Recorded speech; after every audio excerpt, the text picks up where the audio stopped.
16वां प्रकरण है विकल्प से निर्विकल्प।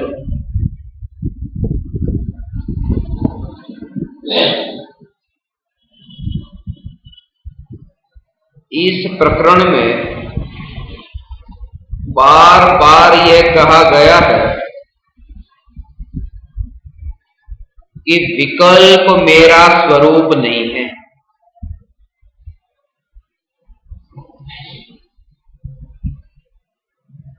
और ये प्रकरण ऐसा है कि विकल्प मेरा स्वरूप नहीं है। भगवान आत्मा में उत्पन्न होने वाला विकल्प भगवान आत्मा से महान नहीं है। ये जो कहा उस कथन का रहस्य यह है कि जब भी आत्मा में कोई विकल्प उत्पन्न होता है तब अज्ञानी को उस विकल्प में सुख बुद्धि या दुख बुद्धि रहती है। एक ये छुपा भाव रहता है कि ये भाव तो अच्छा है और ये भाव बुरा है। शुभ भाव अच्छे हैं और अशुभ भाव बुरे हैं। अज्ञानी ये मानता है कि शुभ भाव अच्छे हैं और अशुभ भाव बुरे हैं। और हकीकत क्या है कि शुभ भाव और अशुभ भाव दोनों ही भाव बुरे नहीं हैं, मेरे नहीं है। इन दोनों में अंतर समझो कि शुभ भाव अच्छा है और अशुभ भाव है वह बुरा है। तो इस भाव को शुभ भाव में किया राग और अशुभ भाव में किया द्वेष। और यहां ये कहा कि शुभ भाव अच्छे नहीं है और अशुभ भाव बुरे नहीं है, ऐसा नहीं। क्या कहा? शुभ भाव अच्छे हैं, अशुभ भाव बुरे हैं, ऐसा न कहकर शुभ भाव हो या अशुभ भाव हो वे मेरे नहीं है, मेरे नहीं है। उसमें अच्छे बुरे का भेद नहीं किया। नहीं तो क्या हुआ कि पहले भी अशुभ भाव को बुरा माना और यहां शुभ भाव को भी बुरा। तो दिमाग में तो द्वेष तो पड़ा ही रहा ना कि ये भी बुरा और ये भी बुरा। यहां तो ये कहा कि जो मेरा ही नहीं है, अब उनके विकल्पों में हमें जाना ही नहीं है, जो मेरा नहीं है। फिर वो अच्छा है या बुरा है ऐसे भेद में नहीं जाना।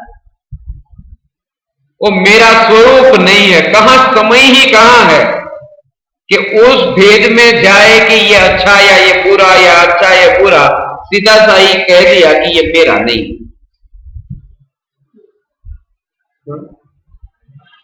धोबी के वहां से गलती से जो कपड़ा आ गया है, जब हमें पता चलता है कि वो मेरा नहीं है, फिर वो डिजाइन अच्छी है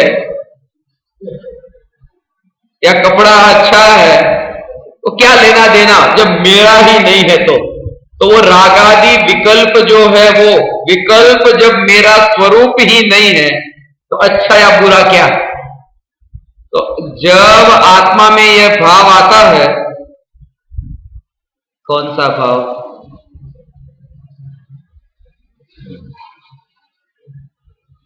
1 करोड़ रुपये दान में देने का जो भाव है, वो भाव जब आया तो खुशी होती है, बहुत अच्छा भाव आ गया। तालियां भी बजती है, बहुत अच्छा भाव आ गया। मगर वो जो भाव है, वो भाव क्या है कि वो भाव तो जड़ विकल्प है। जैसे ही 1 करोड़ रुपये जड़ है, ऐसे ही ये 1 करोड़ रुपये देने का ये भाव आया, वो जड़ है।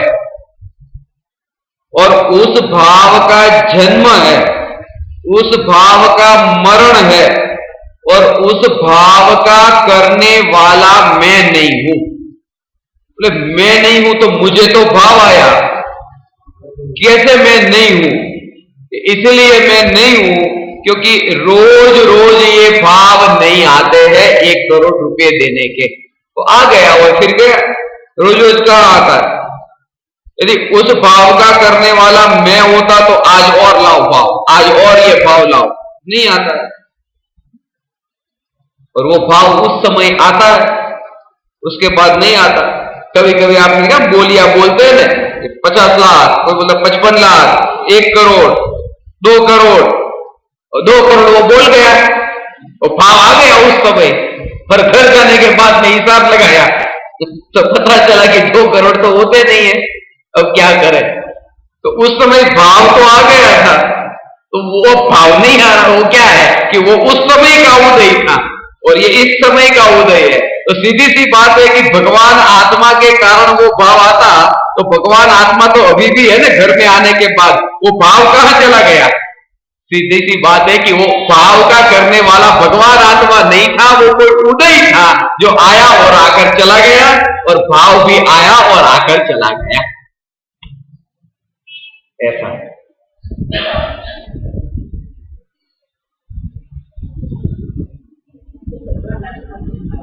और वो भगवान आत्मा से महान नहीं है, क्योंकि जो नहीं मरने वाली वस्तु है, जो नहीं जन्म लेने वाली वस्तु है, वो जन्म लेने वाली वस्तु से महान, ये जो जन्म मरण करने वाला विकल्प, वो नहीं जन्म मरण करने वाले से महान कैसे हो सकता है? वो एक समय का है, आकुलतामय है, पर के लक्ष्य से होता है, और वो प्रभाव है, बंधन का कारण है, उदय की अपेक्षा रखता है, चंचल है, उतार चढ़ाव है, दुखमय है, और वो मेरा नहीं है।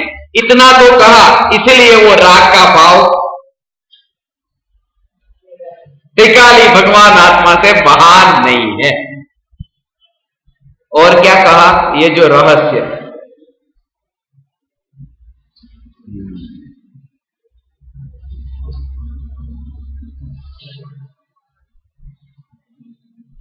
ये रहस्य है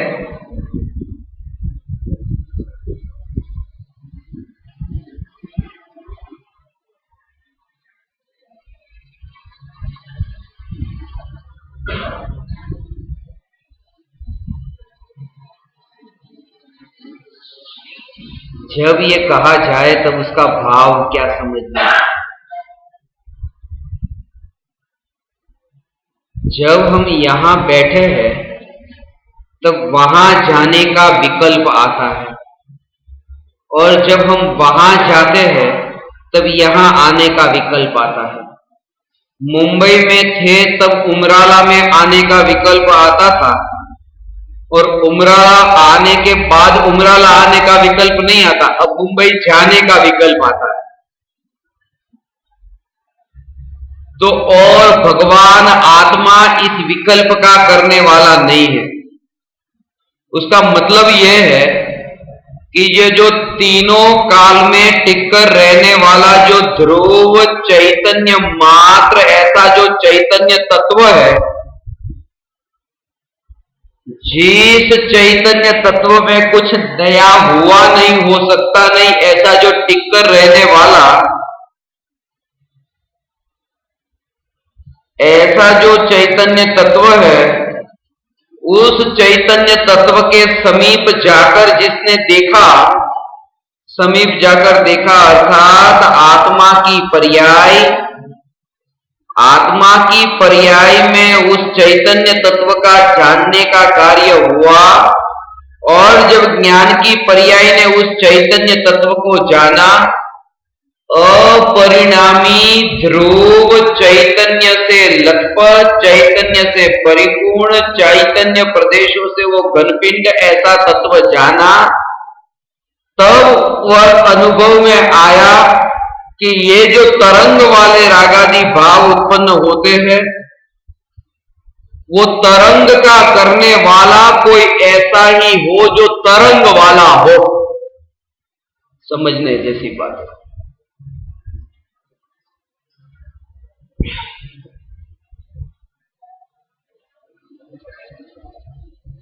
हाँ हाँ, ये भाव जो है समझना बहुत रहस्य है इसमें, और गहन रहस्य है।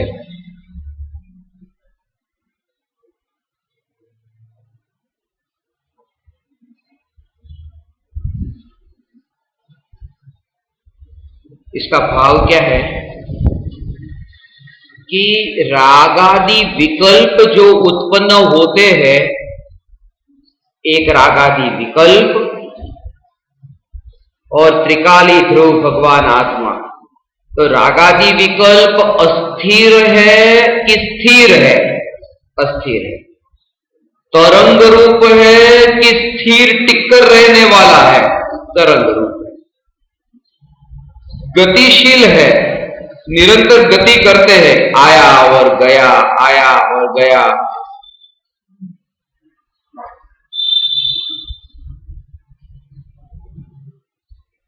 और ये चैतन्य स्वभावी भगवान आत्मा वो स्थिर है।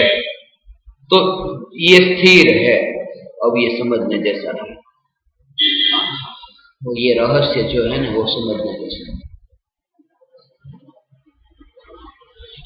ये जो अस्थिर है, उस अस्थिर का करने वाला ये स्थिर नहीं है। वो ये नहीं कहता कि ये अस्थिर विकल्प हो।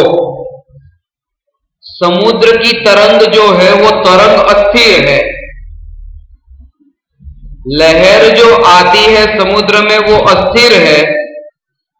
और हवा का झोंका आया और हवा चली तेज कि वो पानी की जो तरंगे, तो हवा और पानी, हवा है वह भी अस्थिर है और उसके निमित्त से जो होने वाला जो पानी वो भी अस्थिर है। तो अस्थिरता का कारणभूत क्या है? वो अस्थिर हवा। अस्थिर पानी का कारण क्या है? अस्थिर हवा है। ऐसे ही ये अस्थिर जो विकल्प है उसका करने वाला स्थिर भगवान आत्मा नहीं, अस्थिर जो विकल्प है उसका करने वाला है वो अस्थिर कर्म का उदय है, वो अस्थिर है। वो उदय जो है वो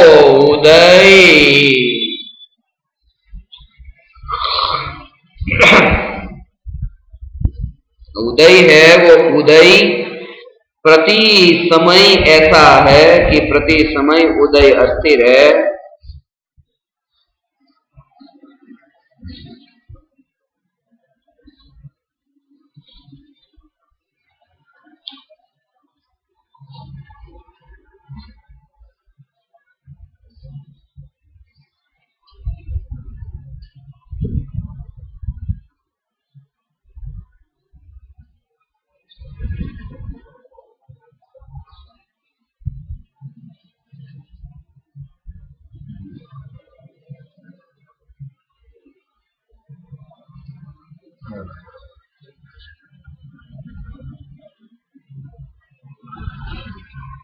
आत्मा की पर्याय में ये जो निरंतर रागादि विकल्प उत्पन्न होते हैं,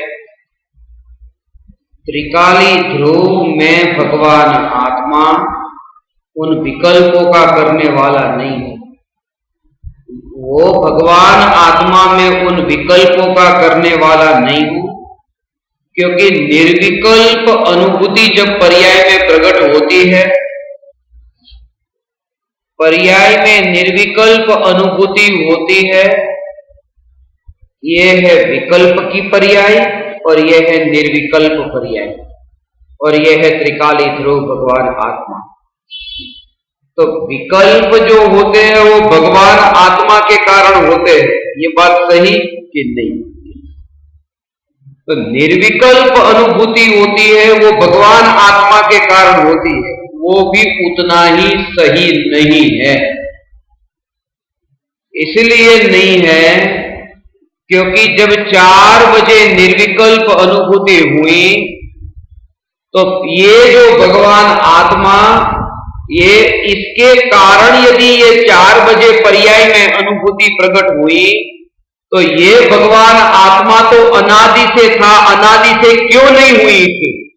सीधी सी बात है कि निर्विकल्प अनुभूति की उस समय की पर्याय की योग्यता ऐसी आई कि वहां अनुभूति हुई तो ये भगवान आत्मा स्वयं कार्य रूप परिणमित नहीं होता।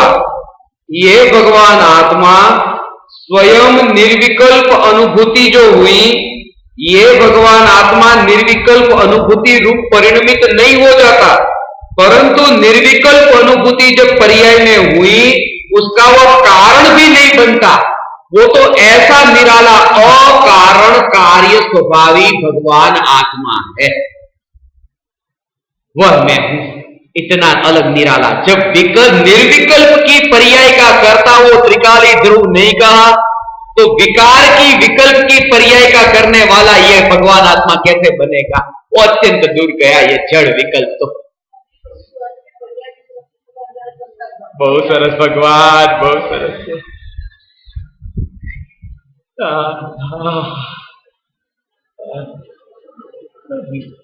एक समय की निर्विकल्प अनुभूति की पर्याय का करने वाला वो यदि मैं बन गया तो मैं उसका करने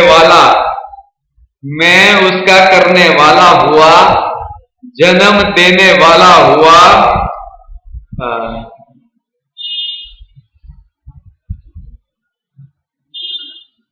जन्म देने वाला हुआ तो जो करता हुआ ना, निर्विकल्प अनुभूति का करता, तो निर्विकल्प अनुभूति का कर्ता जो हुआ वो द्रव्य स्वयं कार्य रूप परिणमित हो। द्रव्य स्वयं कार्य रूप परिणमित हो तो उसका कर्ता माने। जब त्रिकाली ध्रुव भगवान आत्मा स्वयं वो निर्विकल्प के अनुरूप परिणमित हो जाए तो माने कि त्रिकाली ध्रुव भगवान आत्मा के कारण ये पर्याय प्रकट हुई।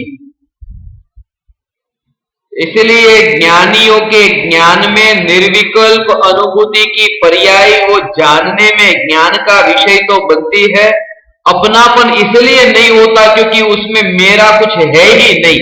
मैंने कुछ किया होता इसमें तो मैं मानूं कि ये मेरी, वो तो उसकी योग्यता।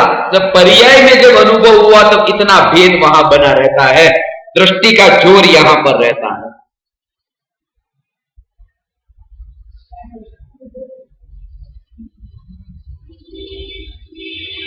दृष्टि के जोर का अर्थ यह है, दृष्टि के जोर का अर्थ यह है कि जब निर्विकल्प अनुभूति की पर्याय प्रकट हुई, पर्याय में निर्विकल्प अनुभूति प्रकट हुई, तब जन्म लेने वाली पर्याय में तो अपनापन नहीं माना। ये नहीं मानता कि ये जो निर्विकल्प अनुभूति की पर्याय है, यह निर्विकल्प अनुभूति की पर्याय मेरा स्वरूप है, ऐसा तो नहीं मानता।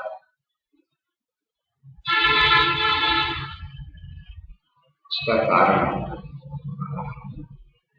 ये समझने जैसा, कोई भी मां बेटे को अपना मानती है, बेटे को अपना मानने वाली मां बेटे को अपना क्यों मानती है?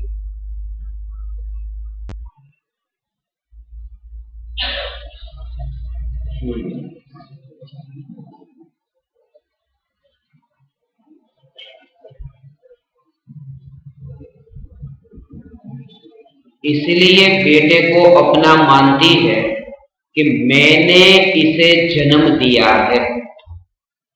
भले किसी का गोद लिया हुआ बेटा होगा तो गोद लिए हुए बेटे में भी ऐसा अपनापन नहीं होगा, भले ही कितना ही सुंदर दिखने वाला हो और अपना बेटा बिल्कुल काला कलूटा हो जिसे जन्म दिया, तो भी उसमें जो अपनापन होगा ऐसा उस बेटे में नहीं होगा, क्योंकि मैंने जन्म दिया। तो ये जो जन्म देने वाली मैं हूं, मैंने जन्म दिया, इसलिए वो किसका हुआ? मेरा, तो वहां एकत्व स्थापित होगा ना, ये मेरा ममत्व होगा ना, उसमें मोह होगा ना, तन्मयता होगी कि मेरा। तो ये जो निर्विकल्प अनुभूति की पर्याय हुई, उसको जन्म देने वाला कौन? कि मैंने, मेरे, तो उसमें भी अपनापन हो जाएगा, तो फिर ये पर्याय मेरी, क्योंकि मैंने जन्म दिया। इसलिए कहा कि मैं भगवान आत्मा जो इस पर्याय को भी जन्म देने वाला नहीं हूं, मैं ध्रुव हूं, कि वहां अपनापन नहीं, वहां ध्रुवता में ही अपनापन रहता है, वो एकत्व का विषय ये रहता है, वरना यहां हो जाता वो पर्याय के प्रवाह में काल मेरा उसमें कुछ नहीं, उसका कारण है स्वभाव,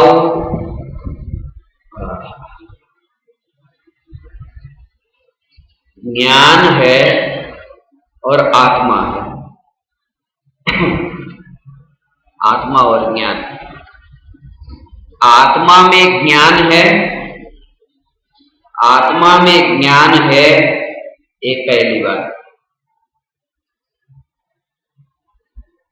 और ज्ञान में आत्मा है, ये दूसरी बात।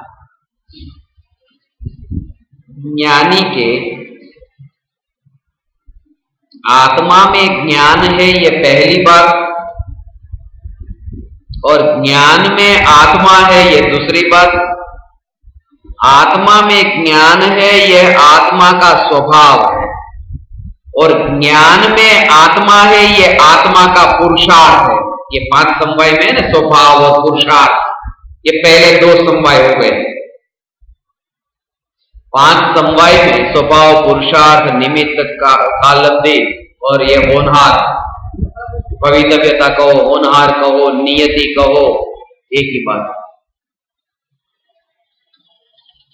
तो आत्मा में ज्ञान है, यह आत्मा का स्वभाव है, और ज्ञान में आत्मा का होना वो आत्मा का पुरुषार्थ है। अब वो ज्ञान का मतलब क्या, जिसमें आत्मा है, वो ज्ञान पर्याय या द्रव्य? ज्ञान पर्याय लेना या ज्ञान गुण लेना? तो गुण में द्रव्य आता है, जानने में पर्याय में आता है। तो वो जो ज्ञान में आत्मा कहा, वो पर्याय है, ज्ञान पर्याय, और वह ज्ञान पर्याय है जिसमें आत्मा जानने में आता है। इससे पुरुषार्थ है, वो पर्याय है, वो द्रव्य नहीं है। पुरुषार्थ पर्याय है, तो द्रव्य क्या है? पुरुषार्थ जो है वो पुरुषार्थ, ये जो है वो पर्याय है। तो पुरुष जो है, पुरुष वो द्रव्य है, और एक पुरुष में पर्याय का ढल जाना, उसका नाम पुरुषार्थ, वो पर्याय। पुरुष में पर्याय का ढल जाना, उसका नाम पुरुषार्थ की पर्याय है। तो जब पर्याय में पुरुषार्थ हुआ, तब वो पुरुषार्थ भी जानने में आता है। इसलिए ज्ञानी कहते हैं पुरुषार्थ में भी मेरा कुछ नहीं, वो पुरुषार्थ भी क्रमबद्ध है, क्रमबद्ध पुरुषार्थ। वो अकर्तापना, उस पुरुषार्थ का अकर्तापना बताने के लिए, और वो पुरुषार्थ से न्यारा चैतन्य ये बताने के लिए क्रमबद्ध पुरुषार्थ है।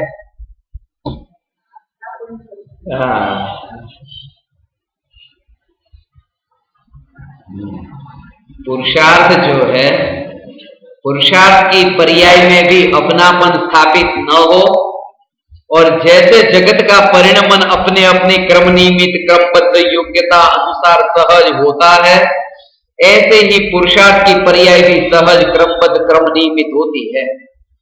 उसमें भी मेरा कुछ कर्तापना नहीं है।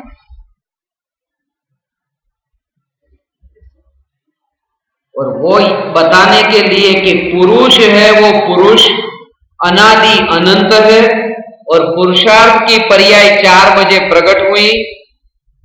तो पुरुषार्थ की पर्याय जो 4 बजे प्रकट हुई है, इसलिए वहां मैं नहीं हूं, क्योंकि वो प्रकट हुई है, तो प्रकट हुई, उसमें मेरा अकर्तापना, मैं वहां नहीं हूं, मैं उसका करने वाला नहीं। ये द्रव्य दृष्टि का जोर अंदर से आए कि मैं द्रव्य की ओर दृष्टि करने से भी प्रकट होने वाली जोर द्रव्य दृष्टि पर होना चाहिए या पर्याय दृष्टि पर होना चाहिए? जोर जो है वो द्रव्य दृष्टि पर होना चाहिए या पर्याय दृष्टि पर होना चाहिए? जोर दोनों पर नहीं होना चाहिए। फिर से, द्रव्य दृष्टि पर भी नहीं, पर्याय दृष्टि पर भी नहीं, क्योंकि द्रव्य दृष्टि पर्याय है और पर्याय दृष्टि भी पर्याय है। द्रव्य पर जोर होना चाहिए, द्रव्य दृष्टि पर नहीं, क्योंकि द्रव्य दृष्टि कहते ही वो पर्याय हो गई। बस समझ में आया? ये पर्याय दृष्टि पर तो जोर नहीं जाए, परंतु द्रव्य पर दृष्टि करने वाली ऐसी दृष्टि की पर्याय पर भी जोर न जाए और द्रव्य पर जोर जाए, उसका नाम द्रव्य दृष्टि है, उसका नाम द्रव्य दृष्टि है, परंतु जोर वो नहीं है। वहां सब बस गुड़ी है। જેટલો યોગ છે એટલું સાંભળી લો, બહુ ગૂઢ રહસ્ય છે આ બધા।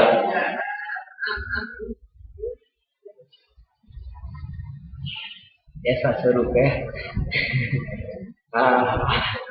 पुरुषार्थ की पर्याय, निर्विकल्प पर्याय, निर्विकल्प पर्याय जो है, जो निर्विकल्प पर्याय पर नहीं है, मिथ्या दृष्टि पर जोर नहीं देना है, ऐसे ही सम्यक दृष्टि पर भी जोर नहीं देना है।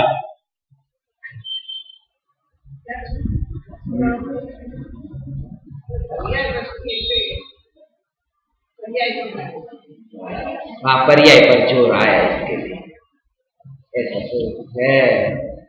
एक ज्ञान में जो जानने में आने वाला ये द्रव्य, जब इस निर्विकल्प अनुभूति की पर्याय प्रकट हुई, तब निर्विकल्प अनुभूति के काल में भी वो निर्विकल्प अनुभूति की पर्याय को वो जानना चाहता नहीं है।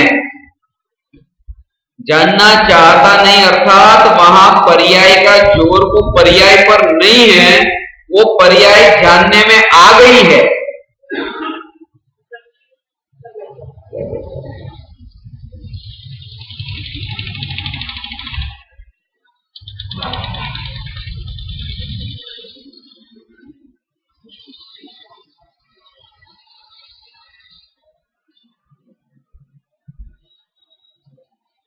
इसलिए अब देखो,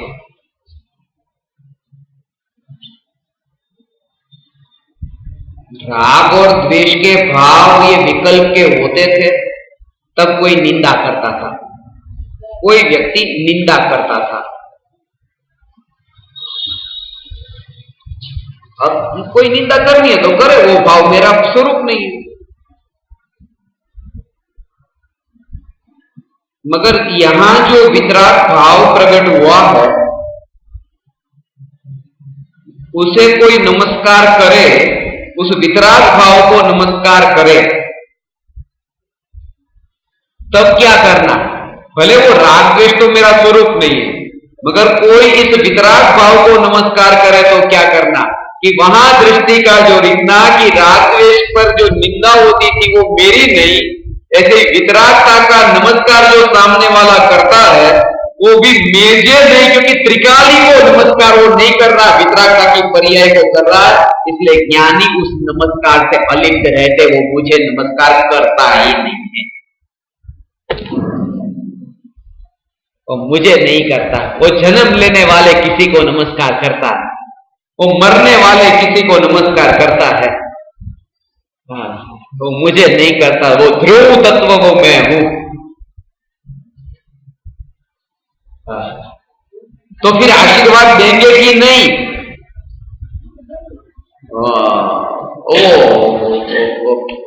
अब क्या करना कि जब वो वितरागता मेरा स्वरूप नहीं और वो मुझे नमस्कार करता ही नहीं, फिर भी ज्ञानियों के आशीर्वाद वाली मुद्रा देखी जाती है।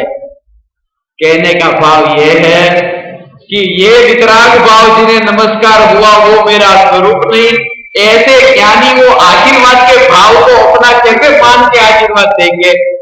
वो भी बहता प्रवाह करता, वो अंतर की जागृति वो एक समय भी भूला नहीं है, और अज्ञानी भूलने के अतिरिक्त आज तक कुछ किया नहीं। वहां वो जागना वो धर्म है, ये पढ़ते वक्त सुनते वक्त सब ठीक है, थोड़ी गति नीचे आ जाएगी तो याद आएगा कि वो मेरा स्वरूप नहीं, वितरागता का भी। थोड़ा मानो बराबर पलंग बराबर छोटा आ गया और नीचे गिरने का भय, रात को मर जाएंगे नीचे गिरे गए तो। वैसे त्रिकालीन न्याय मरता नहीं है कभी, मगर नीचे गिर गए तो वो जो है વિતરાગ પરિણતિ નથી એટલે એ દશા નથી પ્રગટી એમ નથી, ત્રિકાળીનું જોર નથી એટલા માટે આ વાત છે। पर्याय के लग केवल हम ये चाहते हैं कि जाते जाते आप जो वितरागता पाने के लिए आए थे वो वितरागता ही भूल जाए और न्यायक का जोर इतना आ जाए कि वितरागता सहज प्रकट हो जाए। ये बात है भगवान।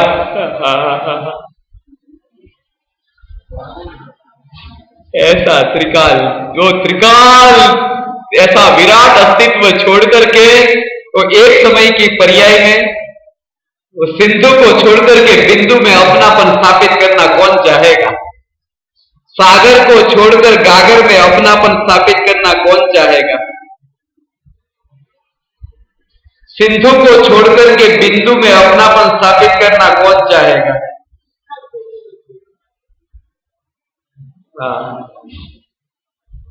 रेखा को छोड़कर के एक बिंदु में अपनापन स्थापित करना कौन चाहेगा? ऐसा विराट अस्तित्ववान मैं स्वर मैं, नगर गिरने का भय लगेगा या नहीं? भय भय પડવાનો બીક લાગશે કે નહીં? પછી પથારીમાંથી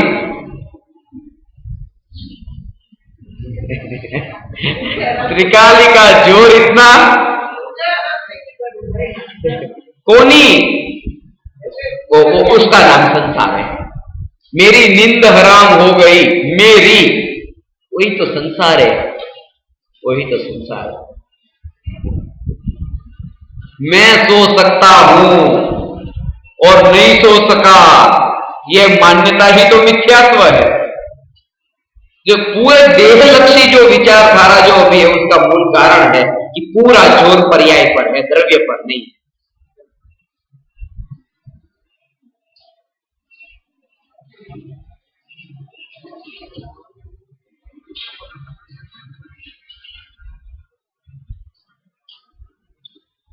अब तो ज्यादा हम आपको मिलने वाले हैं नहीं है, बस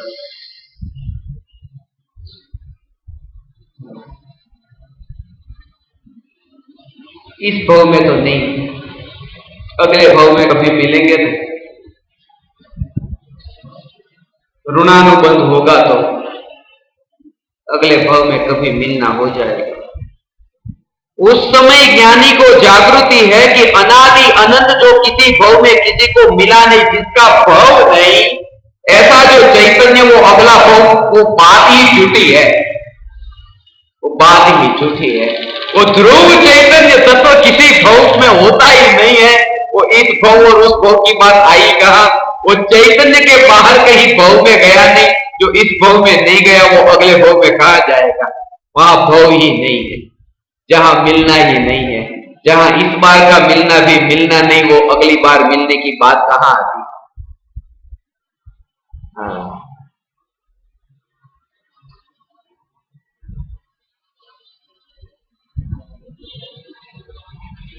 कली है ना। हाँ,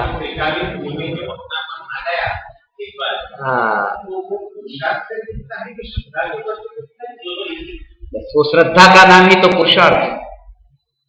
और पुरुष की ओर दृष्टि करने वाली जो पर्याय वो पुरुषार्थ हुई, मगर वो जो पर्याय है वो अपनी ओर जोर नहीं देती। जो जानने में आया, मानने में आया, अनुभव में आया, उसकी ओर उस पर्याय का जोर है। ज्ञान में, जानने में आने वाली पर्याय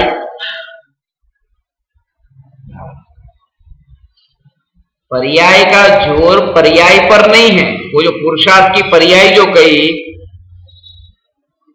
4 बजे सम्यक दर्शन हुआ,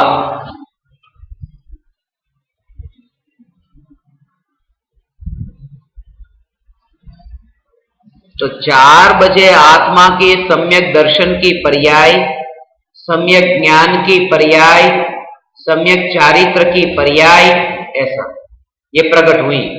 जब प्रकट होती है पर्याय, तब पर्याय का जोर वो सम्यक दर्शन ज्ञान चारित्र पर नहीं है, वो उसका जो विषय है उस पर जोर है, और उसी का नाम पुरुषार्थ है। पुरुषार्थ पर्याय में है, परंतु पुरुष का जोर इतना कि पर्याय में पुरुषार्थ प्रकट हुआ।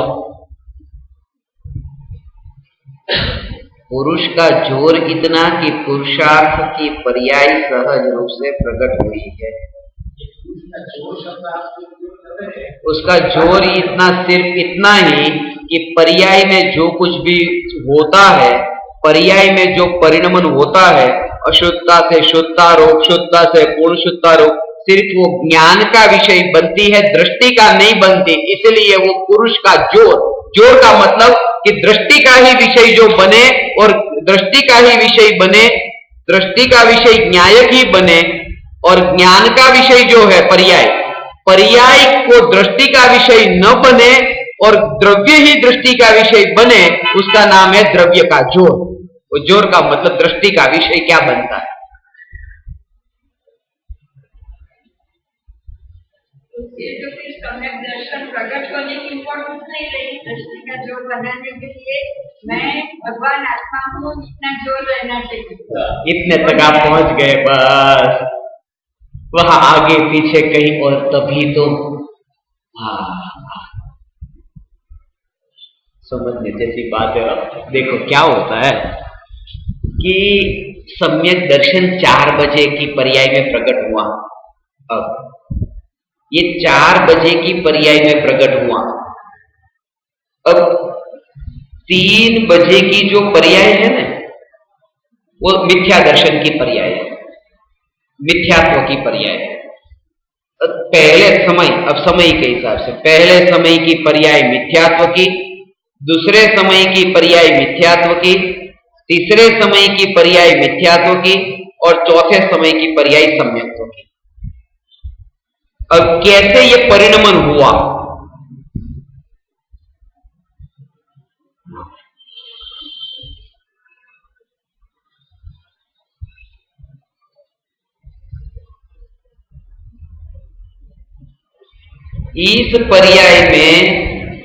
इस पर्याय को पाना क्या चाहता है? सम्यक दर्शन। तो सम्यक दर्शन इस पर्याय में है नहीं है, वो तो इस पर्याय में, वो कहां पर है? भविष्य में है। तो ये पर्याय यदि भविष्य की ओर दृष्टि करेगी,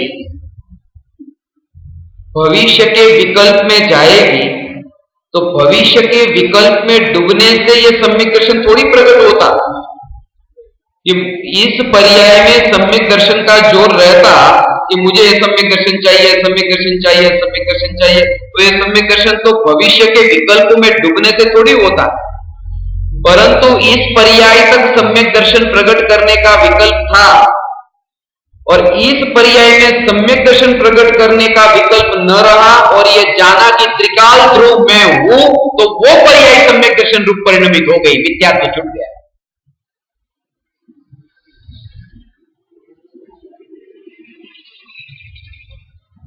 पर्याय में आत्मा में निर्मलता लाने के लिए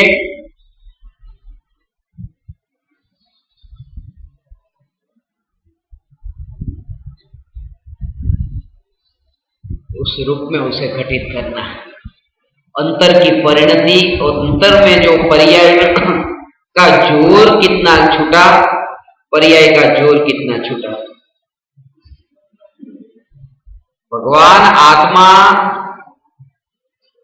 अभी साक्षात अनुभव में नहीं आता, फिर भी वहां भगवान आत्मा है, ऐसा द्रव्य का ये जोर कि वहां साक्षात यहां तक तो नहीं दिखाता।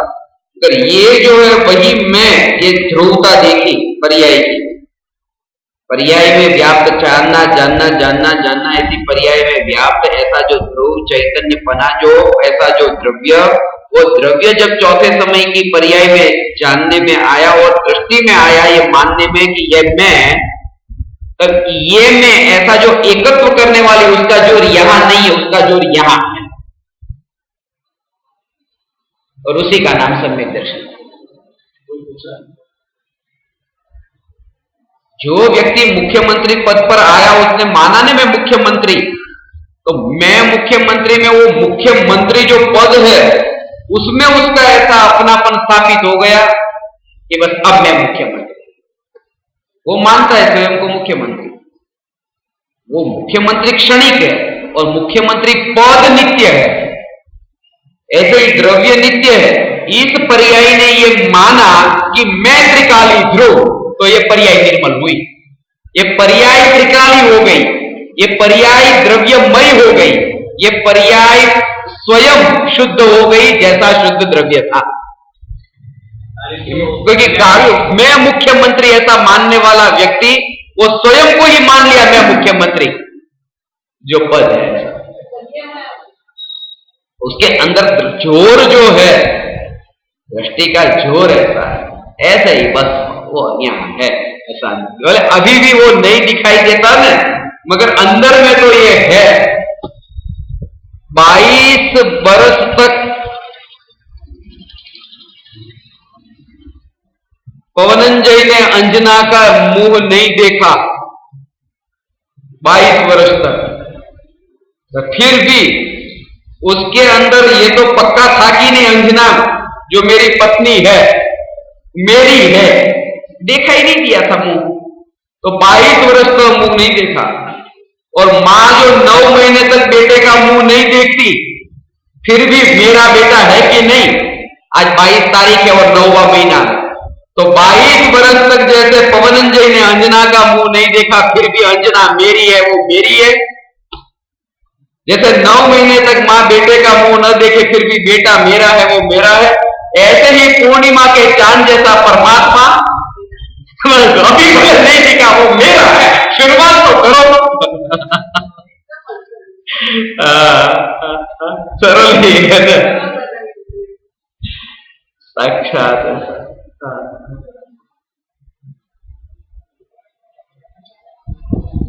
सहजता। फिर वहां आकुलता नहीं होती, वहां आकुलता नहीं होती।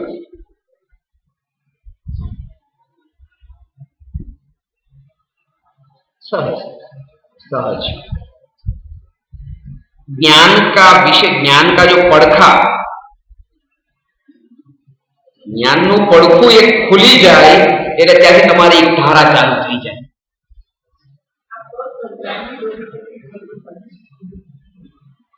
एक बार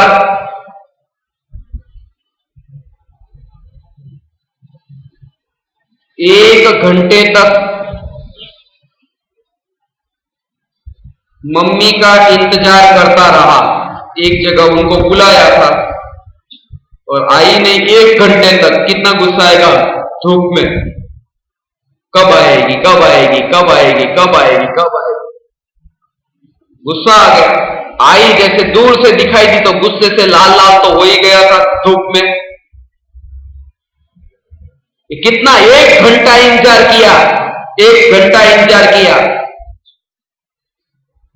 थोड़ी देर तो बोली नहीं, फिर भी चालू ही रहा। मैं 1 घंटा इंतजार किया, 1 घंटा इंतजार किया, आए नहीं, जल्दी आए नहीं। फिर उनसे रहा नहीं गया, चुप, हमने तेरा 9 महीने इंतजार किया था, तू 1 घंटे के इंतजार में भी इतना उछल कूद कर रहा। ज्ञान का પડખા उगड़ गया, तब से लेकर बस जब भी आए तब आए। ऐसे ही सम्यक दर्शन जब फिर आना हो वो एक ज्ञान का પડખા वो खुल जाए, ऐसा स्वरूप है। ये 16वां प्रकरण है, अत्यंत जरूरी प्रकरण, मार्मिक प्रकरण। और 17वां प्रकरण एक है,